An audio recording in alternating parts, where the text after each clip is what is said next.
For today's video, I'm going to be declaring what the best album of each year is from 1960 all the way up until present day. Yes, you're going to get all the years, all the decades, all the way from 1960 till now, and I'm going to decide what the best album of each year is. This was in fact a short series, so I've kind of stitched it all together to make one big video, and you're going to see me basically talk through what the best album of each year is, and you're going to tell me in the comments how right or wrong I am and what I got completely wrong, because I'm sure you'll have opinions on that very quickly, won't you? So this is the video. Let me know what you think, and yeah, I'm just going to let it play out now. Please make sure you subscribe to the channel, make sure you're liking the video, sharing it around, leaving comments, and yeah, hope you enjoy this. There should be lots of recommendations from this as well, because I can guarantee each year is going to provide something that you won't know, and there'll be some classics and obvious ones in there as well. Have fun, let's go. 1960, I'm going to go with this lovely jazz piece from Miles Davis. 1961, I'm going to go with this really fun bossa nova samba album from Elza Suarez. 1962, I'm going to go with more samba music, but this time in the form of jazz, from Stan Getz and Charlie Bird. GOAT of MPB music. This guy makes the most fun, summery music and vibrant music you would ever hear. This actually ended up being the only soul album out of all of these 10 albums. That's no slight on the genre of soul, it's just that other years have such great albums, but for 1964, it's got to be this one. What a voice she has. Hey, you know what, for every other list ever, it's always the other Bob Dylan album from this year that gets mentioned. For me though, I'm bringing it all back home. This one is one of my favorite Dylan albums. Look, you were expecting 2 albums at least for 1966. It was one or the other. And I'm telling you right now, trust me on this one. Trust me on this one. Trust. Just trust me. Those other 2 albums are great, but trust me on this one. Sure, one of the most influential rock albums of all time, undoubtedly, but even outside that, it lives up to the hype too. This is just excellent music. The absolute blueprint. The influencer, the godmother of all art pop music. If you want to know where Kate Bush got her influence from, listen to Laura Nyro. Trust me, excellent. The vocals are like unbelievable. What an album this is. We're probably wondering if the Beatles were ever going to show up at this point. Of course they were, guys. Of course they were. Abbey Road, undisputed, 1969. There's really not much else that comes close to this album this year. Like, this is just above the rest by a landslide. Monumental album. 1970, Aretha Franklin, Spirit in the Dark. Had to go with Aretha at some point. I think some people may have picked a different year and a different Aretha album. That is absolutely fine. I have a massive soft spot for this album particularly. I think it's got some of her best songs ever on it. But yeah, Aretha, what can you say that hasn't already been said? 1971, Joni Mitchell's Blue. Come on, what an all-timer we have here. Just incredible songwriting, just immaculate music, just beautiful vocals.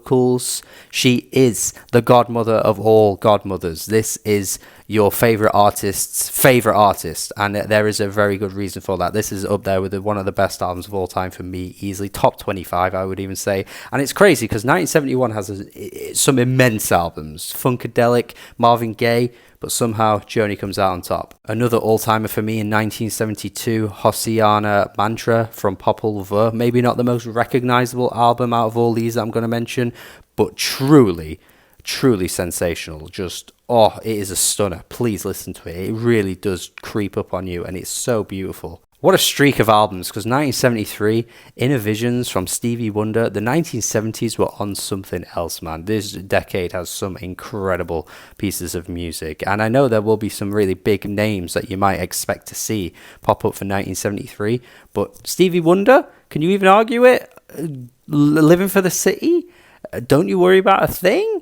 Come on, what an album. An absolute unsung hero for 1974. Yes, there are people out there that absolutely do adore and respect Minnie Riperton. There are, of course, but she doesn't get the respect she deserves, especially when we look at like all-time vocalists. Minnie Riperton was doing things not many others out there can really do. I think Mariah Carey is possibly the only other singer that can reach the notes that she was able to. Seriously, insane range. Just on another planet, and the music is so soulful. It's funky at times as well. Minnie Riperton is one of my all-time favorites. This should be mentioned way more for the best of 1974, and if no one else is going to do it, You know I will. Donald Byrd, Places and Spaces for 1975. Just a really, really beautiful, soulful, jazzy album. Falling Like Dominoes, one of my all-time favorite songs. Incredible stuff. I mean, music peaked here. 1976, I couldn't imagine there being another answer for this year. Like, seriously, what else could be the best album in 1976? We don't even need to say anymore. This is the peak of post-punk music for me. I know there are many other bands that are celebrated and are fantastic as well, but Marquee Moon hits a different level. The vocal range, the weird quirkiness of it all, the tracks have these sprawling lengths, particularly the title track as well. Incredible. For 1978, I'm going to go with Kate Bush's The Kick Inside, an incredible debut album. Mad to think that she was so young when she was writing songs like this and performing songs like this. Like, she was at a totally different level to everybody else around this time, and yet she wrote these songs when she was like 17, 18, 19 or something. Insane stuff. Up there, one of her best albums, and for me, yeah, I would go with this for 1978 easily. For the last album of the 70s, got to go with Off the Wall. Michael Jackson, have a massive soft spot for this one as well.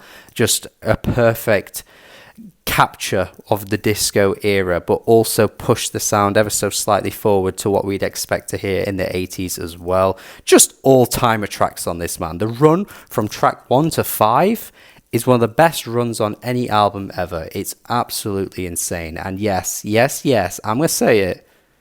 This is better than Thriller.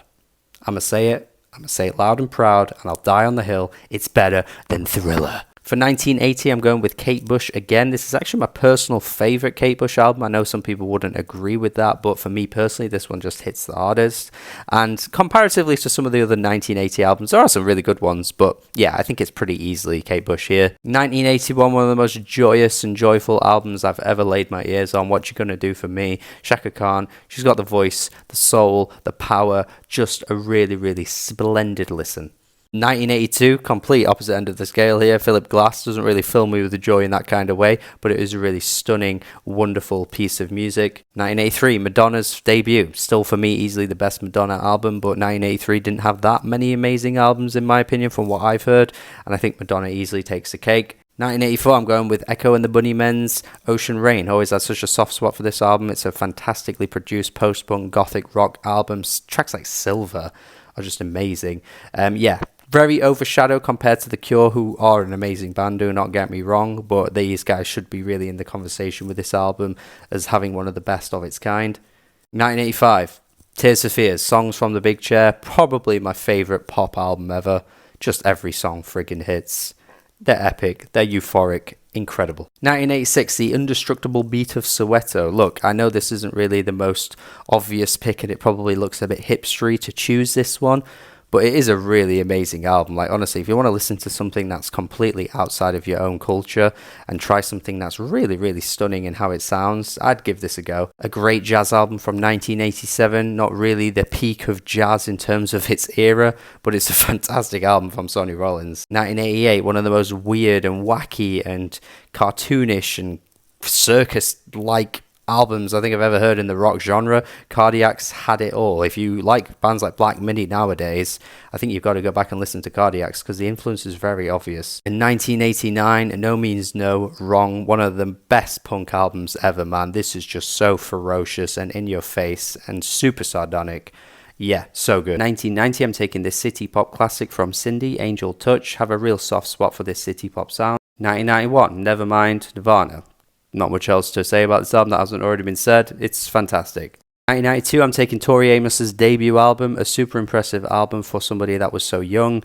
Yeah, it's just got some incredible writing on it. Tori is fantastic. One of the best rap albums of the decade for 1993, Enter the Wu-Tang Clan. Come on, again, similar to Nirvana. What can I say? What can I say? Sunny Day Real Estate, Diary for 1994, out of all the classic emo albums that started to burst through in the 90s, this for me takes the cake. It's one of the best of its kind. 1995, the year I was born. I know. Björk, Post, Army of Me, Hyper Ballad, amazing tracks. 1996, Introducing, DJ Shadow, one of the best instrumental hip-hop artists to ever do it. Nick Cave, The Boatman's Call for 1997, Nick Cave's and the Bad Seeds' run in the 90s is impeccable. They just have amazing album after amazing album. And for me personally, this is the peak of that run. 1998, Sunship, Is This Real? This is the peak of two-step and garage music. This is a very UK sound, and I do not think this will ever be topped, ever, and it never was. There are some great artists that do this sound and have done for years, but this right here is the best it ever got. It's so fun. 1999, Fiona Apple, When the Pawn. I'm not going to read the whole title because I have no idea what the friggin' title even is because it's such a long friggin' run-on sentence, but this right here is peak music. The writing, the vocals, the instrumentation, the production, everything is fantastic. For the year 2000, I've got to go with Walrus here. This is one of the most explosive shoegaze albums I have ever heard. It is easily the best of its kind, in my opinion, and it's so cathartic. Every song sounds like the singer is singing from a mountain. It just has such a great atmospheric sound to it. It's incredible. One of the most underrated albums ever. For the year 2001, I've got to go one of the best pop albums of the 2000s and maybe of all time as well. Kylie Minogue's Fever is absolutely killer. It's hit after hit after hit. No misses on this whole thing. For 2002, I've got to go with Orchestra Baobab. This is a style of Afro-Cuban jazz, style of music that doesn't get that much love in the Western world, but trust me, this is a great album. Troll the Megahertz, Prefab Sprout, or it is just Paddy McAloon solo. Look. This is a wonderful, absolutely wonderful. The opening track is just this sprawling 23-minute track or something like that. And everything that comes after it is just this really beautifully arranged classical style album. It's really, really gorgeous. 2004, Regina Spektor at her absolute best with Soviet Kitsch. Just a really likable, quirky, humorous at times singer-songwriter album that is also full of so much heart and beauty. The writing is fantastic. This is, unbelievably good. And again, a little bit underrated. The best written albums I have truly ever heard with the Mountain Goats Sunset Tree in 2005. John Darnielle is one of the greatest songwriters to ever do it. I would go as far as saying that. He is incredible. It is heartbreaking, this album. The through line narrative that runs through once you kind of dig into the lyrics is so painful, but it is worth it, trust me. It's pretty sad at times, but good God, it hits. 2006, I'm going to go with Joanna Newsom's Yeast. Why does it say indie rock there? Sometimes Apple Music is kind of bugging. I will say that. But anyway, regardless, Joanna Newsom's on her own level, just a really one-of-a-kind artist, incredible voice, incredible artistry and like poetry, and the language she uses is just on another world. It's mad. There are some great contenders for 2007. There's obviously Graduation. There's obviously LCD Soundsystem as well, but I went with Jens Lekman, just a really likable twee pop album. 2008, I went with TV on the Radio, one of the best indie rock albums of the 2000s for sure. Just the hooks are fantastic, the bass lines are great. Yeah, this is easily one of the best of its era. I wouldn't really say 2009 is one of the strongest years of the 2000s in terms of quality music, but I think Mos Def has one of the best hip-hop albums of the entire decade with this one, The Ecstatic. I would even go as far as saying this is better than Black on Both Sides. I think this is an incredible album. The production, the variety is insanely good. He's rapping incredibly well. What an album this is, and it doesn't get the love it really deserves. I know there's some big hitters in 2010. I know some people might want to say Kanye West. That's absolutely fine. But for me, Janelle Monáe, the ArchAndroid, the ambition, the vision, the sound, the production, the vocals, everything is just absolutely epic. It's an incredible album. 2011 isn't the most stacked year for music in my opinion, but Western Teleport really stands above the rest. I mean, you've got the opening track, Canada Day, so many fantastic, passionate indie rock songs. I think any classic indie rock lovers would get a lot out of this album. 2012, I mean, do we need to say any more? Do we really need to say any more? It's Good Kid, Mad City, one of the best hip-hop albums of all time. Not just the 2010s. It is up there of all time. Come on. 2013, so many contenders for this year. Oh my goodness, so many amazing albums. You've got that Jason Isbell album as well, the Queens of the Stone Age album, but good God, the Drones, I See Seaweed, this is one of my favourite rock albums of all time. The title track, How to See Through Fog, A Moat You Can Stand In, fantastic. It's very punky at times, it's very explosive at times, but yeah, it's brilliant. 2014, I have such a soft spot for this album. It is one of my all-time favorite albums of any year, any friggin' genre. Oh my goodness, Kagayaki, it is stunning. Some of the most beautiful classical music you will ever hear. I know what you're thinking, but it is close. It is close with To Pimp a Butterfly. Like, they are neck and neck. But after seeing Julia Holter live, I had no words. Just a stunning performance from her, and it really made me connect to this album even more than I already did, which it was already an amazing album. But yeah, this is a beautiful album. For 2016, the Farewell album from A Tribe Called Quest stands above the rest for me. Look, it's an incredible year for music. It's a ridiculously good year for music. There are so many contenders. I know what you're thinking. But this is one of the best hip-hop albums of the decade for sure. The features, the lyrics, the writing, it is all coming from such a great place. They had so much to say, and it's an incredible final goodbye. It is so good. 2017, I've got Perfume Genius, No Shape. One of the best art pop albums of the 2010s easily. Slip Away is one of the best pop songs I've ever friggin' heard. The engineering on this album is immaculate. Like, it is produced to perfection. Avondale Bowling Club for 2018, another great year for music, and I think there's a lot of contenders, but I was really taken aback by this one. Really, really fantastic musicianship going on here, the jazzy feel to every track. It is literally jazz rap down to a T, and Tom as a rapper is really passionate, has so much to say about, you know, poverty and his upbringing and everything like that. The what he's surrounded by. He is a really, really intelligent rapper. I think it's fantastic, this. 2019, I've got this really fun, danceable, enjoyable house album from Shinichiro Yokota. How can you say no to this man? Look at the way he's stood. Look at the way he's looking in you in the eyes. Come on, this is so good. It's so enjoyable, and yeah, it's just a really fun listen. 2020, I'm going to go with Natalia Lafourcade, an absolutely joyous listen, just an album that makes me so happy whenever I put it on. Seriously perfect for summertime as well. I feel like the chef in Ratatouille when he just eats that soup and then his whole life flashes before his eyes. I feel like that moment is this album for me, where everything just feels perfect, and I'm reminded of all the greatest music I've ever heard listening to this. 2021, I'm going to go with Emily Steinwall, Welcome to the Garden. Not really a very recognizable name here, I'm fully aware of that, but the talent levels are off the charts. Her vocals, she sounds like a friggin' dove.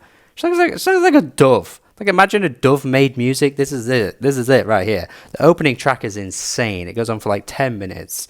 And the rest of the tracks that follow are absolutely beautiful. What an album. Hypochondriac Breakins 2022. This for me is a culmination of so many styles, niche styles we've seen floating around the internet for quite some time now. You know, you've got the hyperpop elements, you've got the emo rap elements popping in, just really coming together to create such an exciting, explosive pop album. I feel like this album is potentially what we're going to hear more of in the future of music, but even at the moment, it is just such a great listen. He's so slick, he's so cool, he's got so much personality and charisma. I absolutely love this thing. For 2021, sometimes you just got to go with the trusted classics. Sufjan Stevens never misses. He never misses. He's been doing it since the 90s and has so many amazing albums under his belt, and this right here is up there with the very best of his discography. Just one of the best writers out there. Honestly, if you're a lover of sad singer-songwriter music and you haven't listened to anything he's put out, please listen to at least this. For God's sake, do it.